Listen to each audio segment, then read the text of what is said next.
A 22-year-old photojournalist is in hospital with multiple injuries, after being gang-raped by 5 people on Thursday evening at the dilapidated Shakti Mills compound in Lower Parel, South Mumbai.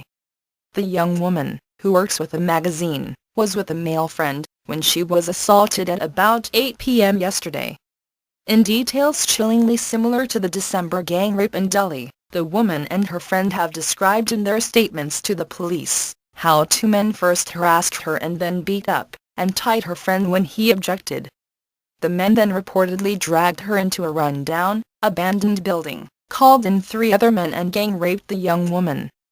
20 people have been detained, and the police have released sketches of 5 suspects based on the statements. The woman has reportedly said that 2 of her attackers called each other Rupesh and Sajid. 4 of the men are believed to be in their early 20s.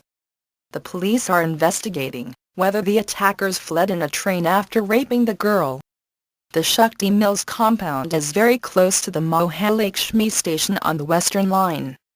Last December, a 23-year-old medical student was brutally gang-raped by 6 men in a moving bus in Delhi.